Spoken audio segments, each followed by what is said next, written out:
जय जगन्नाथ मु अम्लान नायक वर्तमान सबुठारु बड़ आ केवल बछा बछा ब्रेकिंग न्यूज खबर रखा निश्चित भिडियोटी को शेष पर्यंत देखा सहित एबे ही भिडियोटी को समस्ते गोटे गोटे लाइक कर दियंतु। डेरी न करी आरंभ करिबा कोन। जय जगन्नाथ नंबर 1 आसुची बात्या बंगोपसागर रे गोटाउची बड़ आसंता 11 तारिख रे बंगोपसागर रे बात्या संभावना रही 7 रे लघुचाप सृष्टि परे 9 रे अवपात और 11 रे बात्या रे परिणत होई पारे बोली पाणीपाग विशेषज्ञ प्रोफेसर सुरेंद्रनाथ पशुपालक पूर्वानुमान करिसेंती।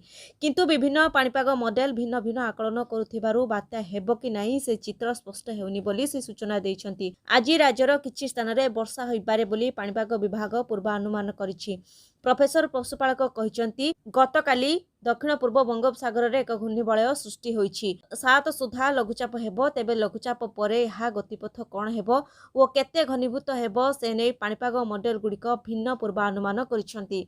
लघुचाप परे या विशेष घनीभूत हेबोनी बोली यूरोपियन मॉडल ऑस्ट्रेलियन मॉडल और जर्मनी मॉडल आकलन करिसेंती। लघुचाप परे यहा पश्चिम आड़को गति करी तमिलनाडु और संलग्न आंध्र उपकूलको गति करिवो। यहा क्रमशः दुर्बल होइजिवो। एनसीपी और जीएफएस मॉडल कहूची 7 रे लघुचाप परे 9 रे अवपात और 11 रे बात्यारे परिणत होई पारे। परे यहा पश्चिम और उत्तर पश्चिम दिगरे गति करी दक्षिण पश्चिम बंगोपसागर को मुहाइबो। परे यहा उत्तर को जाई दिग परिवर्तन करी म्यांमार और बांग्लादेश आड़को जिवो। नंबर 2 मोदी सरकार को डिजिटल स्ट्राइक 18 भारतीय यूट्यूब चैनल बैन।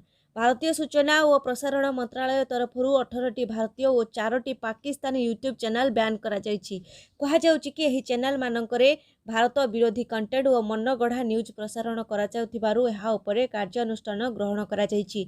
एहा सह मंत्रालय तरफ कहा जाउछि कि एही चैनल माने लोकों को भ्रमित करिबा और मिथ्या थंबनेल व्यवहार करी वीडियो पोस्ट करुथिबा कारणरू एमानक उपरे बैन लगा जायछि। मंत्रालय तरफ कहा जाउछि कि एही यूट्यूब चैनल गुडिक भारतीय सुरक्षा बल और जम्मू काश्मीर भली गुरुत्वपूर्ण प्रसंग रे मिथ्या खबर प्रसारण करबाको निर्माण करा जायतिला। एहा सह पाकिस्तानरू संचालित हेउथिबा किछि सोशल मीडिया अकाउंट माध्यम रे भारत विरोधी कंटेंट मध्य शेयर करा जायतिला। एहा सह किछि भारतर किछि खबर को भ्रमात्मक तरीका रे पाकिस्तान रे प्रसारण करा जायतिबा अभियोग करिछि भारतीय सूचना और प्रसारण मंत्रालय। नंबर 3 बीजेपी कॉलेज रे सर्टिफिकेट स्काम मिछ दिव्यांग प्रमाणपत्र दे नाम लेखाइछंती 8 जन छात्र छात्री। राज्यर अन्यतम बड़ कॉलेज बीजेपी कॉलेज रो आसीछि आश्चर्यजनक घटना। 8 जन छात्र छात्री जाल दिव्यांग सर्टिफिकेट दे कॉलेज रे नाम लेखाइछंती। गत 3 वर्ष मध्य रे एही 8 जन छात्र छात्री कॉलेज रे नाम लेखि पाठ पढुथिबा बेले एहार टेर पाइ नथिले कॉलेज कर्तृपक्ष। एही छात्र छात्री माने 2019-20 2020-21 2021-22 शिक्षा वर्ष रे नाम लेखाइथिले।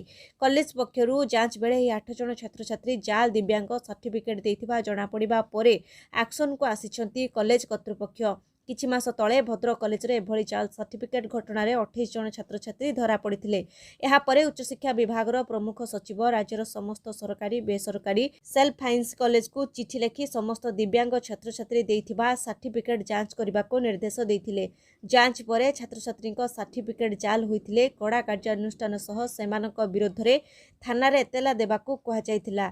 बीजेपी कॉलेज रे चिन्हट होइथिबा छात्र छात्री को अभिभावक सरकारी कर्मचारी और प्रभावशाली व्यक्ति होइथिबा जणा पड़िछि। नंबर 4 प्रधानमंत्री को भेटिले सांसद अपराजिता षडंगी। राज्य राजनीति रे जोरदार चर्चा। गतकाली भुवनेश्वर सांसद अपराजिता षडंगी प्रधानमंत्री नरेंद्र मोदी को साक्षात करिसेंती। से ओडिसार विकास प्रसंग रे आलोचना करिसेंती। एथि सहित विभिन्न प्रसंग रे से प्रधानमंत्री को उपदेश को मध्य ग्रहण करिसेंती। पूर्वरु से प्रधानमंत्री को भेटी निजर रिपोर्ट कार्ड प्रदान करथिले। तबे याको नै राज्य राजनीति रे चर्चा जोर धरिछि कारण वर्तमान राज्य बीजेपी रो दिल्ली गस्त राजनीति चलिछि। दिने राज्य नेतृवर्ग राष्ट्रीय सभापति को साक्षात करथिबा बेले आउ दिने विधायक माने केंद्र मंत्री को साक्षात करुछंती। एपरि परिस्थिति रे अपराजिता प्रधानमंत्री को भेटिबा बीजेपी राजनीति रे एक नुआ मोड़ सृष्टि होइछि। तेबे प्रधानमंत्री को सहित अपराजिता राज्य बीजेपी राजनीति उपरे कथा होइछंती कि नहीं से संपर्क रे किछि कहि नाहंती। हेले वर्तमान पंचायत और पौर निर्वाचन रे बीजेपी रो प्रदर्शन उपरे निश्चित आलोचना करिथिबे। एपरिकी राज्य नेतृत्व किपरि दुर्बल थिला ताहा मध्य अवगत कराइथिबे। नंबर 5 स्विगी और जोमाटो विरुद्ध रे बड़ अभियोग तदंत करिवो सीसीसीआई। देश रे ऑनलाइन खाद्य जोगाउथिबा दुई अग्रणी संस्था स्विगी और जोमाटो पई बढ़िला अढुआ। एही दुई डेलीवरी संस्था उपरे जांच निर्देश दैछंती भारतीय ପ୍ରତିସ୍ପର୍ଦ୍ଧା ଆୟୋଗ ଉଭୟ କମ୍ପାନୀର ପରିଚାଳନା ଓ ବ୍ୟବସାୟ ମଡେଲ ଉପରେ ଯାଞ୍ଚ ନିର୍ଦ୍ଦେଶ ଦେଇଛନ୍ତି ସିସିସିଆଇ। ପ୍ରତିସ୍ପର୍ଦ୍ଧା ଆଇନର ଉଲ୍ଲଂଘନ ହୋଇଥିବା ଅଭିଯୋଗ ନେଇ ଯାଞ୍ଚ ନିର୍ଦ୍ଦେଶ ଦିଆଯାଇଛି। ଉଭୟ ସ୍ୱିଗି ଓ ଜୋମାଟୋ ରେଷ୍ଟୁରାଣ୍ଟ ସହଯୋଗୀଙ୍କ ସହିତ କାରବାର ବେଳେ ଉଚିତ ବ୍ୟବସାୟ ପ୍ରଥାକୁ ଗ୍ରହଣ କରୁନଥିବା ନେଇ ଅଭିଯୋଗ ହୋଇଛି, ଯାହାର ଯାଞ୍ଚ କରି 60 ଦିନ ଭିତରେ ରିପୋର୍ଟ ଦେବାକୁ ସିସିସିଆଇର ଡାଇରେକ୍ଟର ଜେନେରାଲ ନିର୍ଦ୍ଦେଶ ଦେଇଛନ୍ତି। ଭାରତୀୟ ଜାତୀୟ ରେଷ୍ଟୁରାଣ୍ଟ ସଂଘ ପକ୍ଷରୁ ଜୋମାଟୋ ଓ ସ୍ୱିଗି ବିରୁଦ୍ଧରେ ଦାଖଲ କରାଯାଇଥିବା ଅଭିଯୋଗକୁ ତର୍ଜମା କରିବା ପରେ ସେଥିରେ କିଛିଟା ସତ୍ୟତା ଥିବା ଜଣାପଡ଼ିଛି। କାରବାର ବେଳେ ରେଷ୍ଟୁରାଣ୍ଟର ସ୍ୱାର୍ଥକୁ ଅଣଦେଖା କରାଯାଉଛି ନା ନାହିଁ ତାହା ଜାଣିବା ଲାଗି ତଦନ୍ତ ବେଳେ ପ୍ରୟାସ କରାଯିବ। ନମ୍ବର 6 ପୁଣି ଶ୍ରୀଲଙ୍କା ଲାଗି ତ୍ରାଣକର୍ତ୍ତା ପାଲଟିଲା ଭାରତ ଆର୍ଥିକ ସଙ୍କଟର ମୁକାବିଲା ଲାଗି କରିବ ବଡ଼ ସହଯୋଗ। ଶ୍ରୀଲଙ୍କାରେ ଉପୁଜିଥିବା ଆର୍ଥିକ ସଙ୍କଟ ମୁକାବିଲାରେ ଭାରତ ପୁଣି ଥରେ ସହଯୋଗର ହାତ ବଢ଼ାଇଛି। ସଙ୍କଟଗ୍ରସ୍ତ ଦେଶର ଲୋକଙ୍କ ଭୋଜନ ଓ ଇନ୍ଧନ ବ୍ୟବସ୍ଥା କରିଛନ୍ତି ଭାରତୀୟ ସରକାର। ମାନବୀୟ ଆଧାରରେ ଭାରତ ଏହି ସହାୟତା ନିମନ୍ତେ ଆଗେଇ ଆସିଥିବା ବେଳେ ଏଥିରେ ଆର୍ଥିକ ସହାୟତା ମଧ୍ୟ କରିବ ବୋଲି ଜଣାପଡ଼ିଛି। ଆର୍ଥିକ ସଙ୍କଟ ଲାଗି ଶ୍ରୀଲଙ୍କାରେ ଏବେ ଏମର୍ଜେନ୍ସି ଜାରି ହୋଇଛି। ବୈଦେଶିକ ମୁଦ୍ରାର ଅଭାବ ଦେଶକୁ ଗୁରୁତର ସଙ୍କଟକୁ ମୁହାଁଇ ଦେଇଛି। ଫଳରେ ଦୀର୍ଘ ସମୟ ଧରି ବିଦ୍ୟୁତ କାଟ ହେଉଥିବା ବେଳେ ବଜାରରେ ଅତ୍ୟାବଶ୍ୟକ ସାମଗ୍ରୀର ଦର ଆକାଶ ଛୁଆଁ ହୋଇଛି। ଡଲାର ତୁଳନାରେ ଶ୍ରୀଲଙ୍କା ମୁଦ୍ରା ମୂଲ୍ୟ ହରାଇଛି। ଦେଶ ଉପରେ ବିଦେଶୀ ଋଣ ବଢ଼ିଥିବା ବେଳେ ପର୍ଯ୍ୟଟନ ହ୍ରାସ ଶ୍ରୀଲଙ୍କା ସରକାରଙ୍କ ଆୟ ହ୍ରାସ କରିଛି। ଏଥିରେ ଭାରତରୁ ମିଳିବାକୁ ଥିବା ଆର୍ଥିକ ସହାୟତା ଖାଦ୍ୟଶସ୍ୟ ଓ ଇନ୍ଧନ ଦର ନିୟନ୍ତ୍ରଣରେ ସହାୟକ ହେବ ବୋଲି ଆଶା କରାଯାଉଛି। ନମ୍ବର 7 ପରମାଣୁ ବୋମା ପକାଇ ଉଡ଼ାଇ ଦେବୁ, ଦକ୍ଷିଣ କୋରିଆକୁ ଧମକ ଦେଲେ କିମ୍ଙ୍କ ଭଉଣୀ। କୋରିଆର ଏକଛତ୍ରବାଦୀ ଶାସକ କିମ୍ ଜଙ୍ଗ ଉନ୍ଙ୍କ ଭଉଣୀ ପଡ଼ୋଶୀ ଦକ୍ଷିଣ କୋରିଆକୁ ପରମାଣୁ ବୋମା ପକାଇ ଦେବାର ଧମକ ଦେଇଛନ୍ତି। ଉତ୍ତର କୋରିଆର ସର୍ବୋଚ୍ଚ ନେତା କିମ୍ ଜଙ୍ଗ ଉନ୍ଙ୍କ ଭଉଣୀ କିମ୍ ୟେ ଜଙ୍ଗ କହିଛନ୍ତି ଯେ ଯଦି ଦକ୍ଷିଣ କୋରିଆ ସାମରିକ ମୁକାବିଲା ଆରମ୍ଭ କରେ ତେବେ ତାଙ୍କ ଦେଶ ପରମାଣୁ ଅସ୍ତ୍ର ବ୍ୟବହାର କରିବ।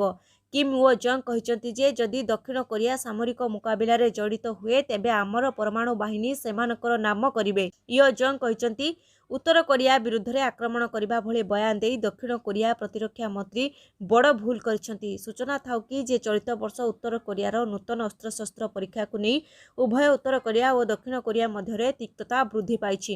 କିଛି ଦିନ ତଳେ ଉତ୍ତର କୋରିଆ ଏକ ବ୍ଲାଷ୍ଟିକ୍ କ୍ଷେପଣାସ୍ତ୍ର ପରୀକ୍ଷା କରିଥିଲା।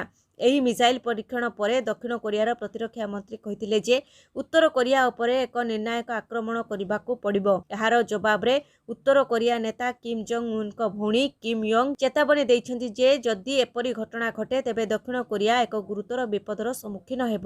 ନମ୍ବର 8 ଜୁନ୍ 19 ଓ 26ରେ ସମବାୟ ସମିତି ନିର୍ବାଚନ ସୂଚନା ଦେଲେ ରାଜ୍ୟ ସମବାୟ ନିର୍ବାଚନ କମିଶନର। ଆସନ୍ତା ଜୁନ୍ 19 ଓ 26 ତାରିଖରେ 7076 ପ୍ରାଥମିକ ସମବାୟ ସମିତି ପାଇଁ ନିର୍ବାଚନ ହେବ ବୋଲି ରାଜ୍ୟ ସମବାୟ ନିର୍ବାଚନ କମିଶନର ସୁନ୍ଦରଲାଲ ସିଂ ସୂଚନା ଦେଇଛନ୍ତି। ସେ କହିଛନ୍ତି ଏଥିରୁ 15 ଜଣ ନିର୍ଦ୍ଦେଶକ ନିର୍ବାଚିତ ହୋଇ 132ଟି ସେଣ୍ଟ୍ରାଲ ସମବାୟ ସମିତିକୁ ଯିବେ। ସେଥିରୁ 15 ଜଣ ନିର୍ଦ୍ଦେଶକ ଆପସେକ୍ ବଡିକୁ ଯାଇ 21 ଜଣ ନିର୍ଦ୍ଦେଶକ ନିର୍ବାଚିତ କରିବେ। ପ୍ରାଥମିକ ସମବାୟ ସମିତି ନିର୍ବାଚନର 3 ମାସ ପରେ ସେଣ୍ଟ୍ରାଲ ସମବାୟ ସମିତି ନିର୍ବାଚନ ଓ ତାର 3 ମାସ ପରେ ଆପେକ୍ସ ବଡି ନିର୍ବାଚନ ହେବ। ପ୍ରାଥମିକ, ସେଣ୍ଟ୍ରାଲ ଓ ଆପେକ୍ସକୁ ମିଶାଇ ରାଜ୍ୟରେ ସମୁଦାୟ 7229 ସମବାୟ ସମିତି ଅଛି, ଯେଉଁଥିରେ ରାଜ୍ୟ ସରକାରଙ୍କର 5ଟି ବିଭାଗ ରହିଛି। ଏଥିରେ ସମବାୟର 4152, ହସ୍ତତନ୍ତ ଓ ବୟନ ଶିଳ୍ପରେ 803, ମତ୍ସ୍ୟ ସମ୍ପଦର 1912, MSMEର 208 ଓ ଆଇସିୟୁର ଗୋଟିଏ ସମବାୟ ସମିତି ରହିଛି। ନମ୍ବର 9 ଏପଟେ ଗୁଜରାଟରୁ ଫେରିଲେ କେଜରିୱାଲ, ସେପଟେ ଦଳ ଛାଡ଼ିଲେ 150 ଆପ୍ ନେତା।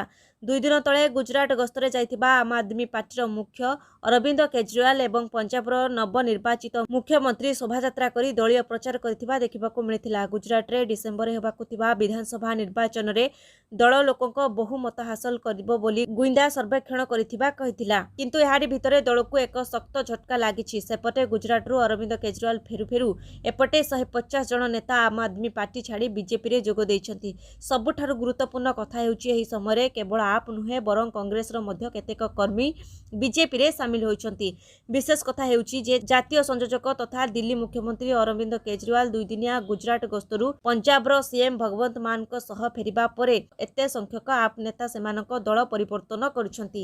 ଇଣ୍ଡିଆ ଟୁଡେରେ ରିପୋର୍ଟ ଅନୁଯାୟୀ ଗୁଜରାଟର ବିଜେପିର ସାଧାରଣ ସମ୍ପାଦକ ପ୍ରଦୀପ ସିଂ ଭାଗେଲା କହିଛନ୍ତି दिल्लीर सीएम और पंजाबर सीएम घरे पहुंची नथिबे कि खाद्य भी खाई नथिबे किंतु सेपटे तांको दलर अनेक लोक बीजेपी रे जोग दैछंती। नंबर 10 नियुक्तिर दिनक परे निज पदरु इस्तीफा देले श्रीलंकार नूतन अर्थमंत्री अली साबरी। द्वीप राष्ट्र श्रीलंकार सबुठारु खराब अर्थनैतिक संकट मध्य देशर नूतन अर्थमंत्री रूपे सोमवार नियुक्ति पाइथिबा अली साबरी गतकाली तांको पदरु इस्तीफा दैछंती।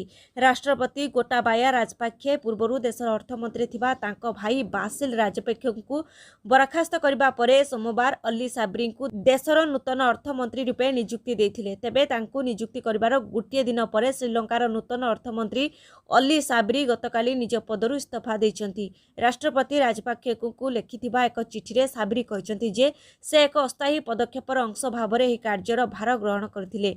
साबरी चिठी रे कहचंती तथापि बहु प्रतिफलन एवं विचार विमर्श परे एवं सांप्रतिक परिस्थिति को विचार को नेबा परे संप्रति देश में सृष्टि होइथिबा अभूतपूर्व आर्थिक संकटर समाधान और मुकाबिला करिबा पई उपयुक्त मध्यवर्तीकालीन व्यवस्था करिबा पई आपण को मु वर्तमान मत देउछि एवं जड़े नूतन अर्थमंत्री नियुक्ति समेत ए क्षेत्र में एक अणपारंपरिक पदक्षेप ग्रहण कराजिबार आवश्यकता रहिथिबा मु अनुभव करुछि बोली निज इस्तीफा पत्र रे उल्लेख करिसेंती। नंबर 11 श्रीमंदिर परिक्रमा प्रकल्प ट्वीट करी सांसद अपराजिता को टार्गेट कले वर्षा प्रियदर्शनी कहले मंदिर को नहीं करंतुनी राजनीति। श्रीमंदिर परिक्रमा प्रकल्प को नहीं विवाद बढ़ुथिबा बेले एही प्रसंग रे सांसद अपराजिता को ट्वीट करी टार्गेट करिसेंती अभिनेत्री वर्षा प्रियदर्शनी। निज व्यक्तिगत सोशल मीडिया अकाउंट रु एक पोस्ट लिखि वर्षा भुवनेश्वर सांसद को टार्गेट करिसेंती। ट्वीट करी वर्षा लिखिसेंती जेतेबेले भी से पुरी जाइथांती से महिलांक पई कोनोसी टॉयलेट देखिबाको पाइ नथांती। विभिन्न भक्तों ठारू मध्य से एभली अभियोग शुणिछंती।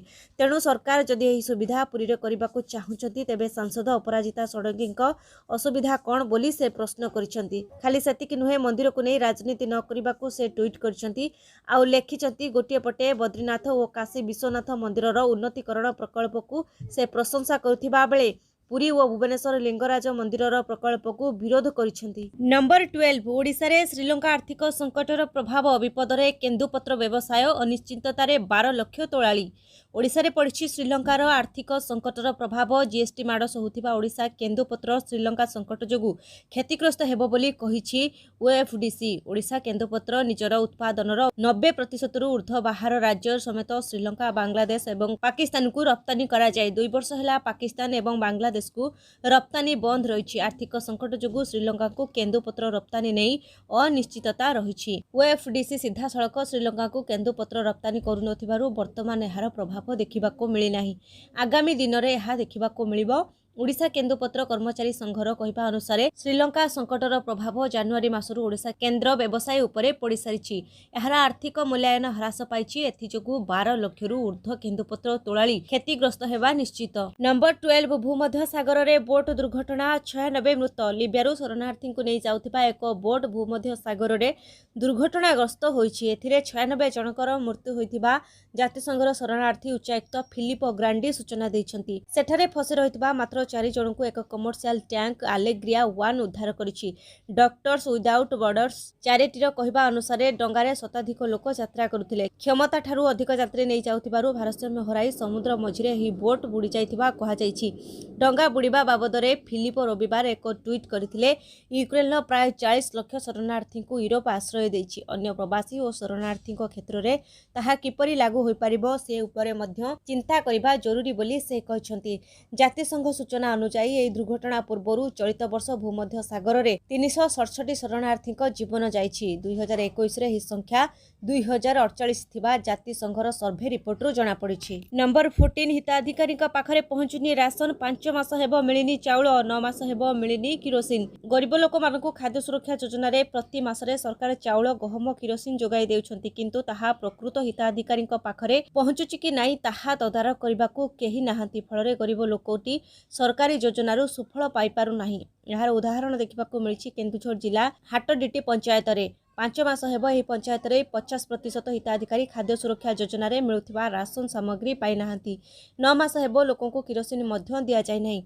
प्रति मास लोके राशन सामग्री पाई पंचायत कार्यालय को आसी निराश होई फेरुछंती। लोके राशन सामग्री देबा पाई गतकाली समय गड़ाउछंती सरकारी कर्मचारी। जो दिन भी चाउल देबाकू कहउछंती से दिन भी मिलु नाही। फଳରେ पंचायत कार्यालय रे पहुंची ହଟହଟା ହେଉଛନ୍ତି ହିତାଧିକାରୀ। ନମ୍ବର 15 15 ଦିନରେ 13 ଥର ବଢ଼ିଲାଣି ତେଲ ଦର। ଟ୍ୱିଟ୍ କରି ମୋଦି ସରକାରଙ୍କୁ ଟାର୍ଗେଟ୍ କଲେ ରାହୁଲ ଗାନ୍ଧୀ। 2014ରେ ଦେଶରେ ମୋଦି ସରକାର ଆସିବା ପରେ ଦୀର୍ଘ ବର୍ଷ ଧରି ଅଶୋଧିତ ତୈଳ ଦର ନିଚା ରହିଲା। ତେବେ ମୋଦି ସରକାର ଆସିବା ବେଳେ ଲିଟର ପେଟ୍ରୋଲ ଦର ପ୍ରାୟ 70 ଟଙ୍କା ଥିବା ବେଳେ ଏବେ ପ୍ରାୟ 110 ଟଙ୍କାରେ ପହଞ୍ଚିଛି, ଯାହା ଲୋକଙ୍କ ଚିନ୍ତା ବଢ଼ାଇ ଦେଇଛି। ମାସେ ତଳେ ରୁଷିଆ ୟୁକ୍ରେନ ଯୁଦ୍ଧ ଆରମ୍ଭରେ କିଛି ଦିନ ପାଇଁ ଅଶୋଧିତ ତୈଳ ଦର ବଢ଼ିଥିଲେ ବି ଏବେ ତାହା ଖସି ଚାଲିଛି। ତଥାପି ତୈଳ ଦର କାହିଁକି ବଢ଼ି ଚାଲିଛି ସେ ନେଇ ପ୍ରଶ୍ନ ଉଠୁଛି। 8 ବର୍ଷରେ ତେଲ ଦର ବୃଦ୍ଧି ନେଇ ଏ ହେଉଛି ରାହୁଲ ଗାନ୍ଧୀଙ୍କ ଏକ ଟ୍ୱିଟ୍। ଟ୍ୱିଟ୍ରେ 2014 ଓ 22ର ଏକ ତୁଳନାତ୍ମକ ଚିତ୍ର ଦିଆଯାଇଛି। ସେତେବେଳେ ସ୍କୁଟର ଚଳାଇବା ପାଇଁ ଯେଉଁ ବ୍ୟକ୍ତି ମାସିକ 714 ଟଙ୍କା ଖର୍ଚ୍ଚ କରୁଥିଲେ, ଏବେ ତାହା 1038 ଟଙ୍କା ହୋଇଯାଇଛି। ଅର୍ଥାତ୍ ମାସିକ ତେଲ ଖର୍ଚ୍ଚ 324 ଟଙ୍କା ବଢ଼ିଯାଇଛି।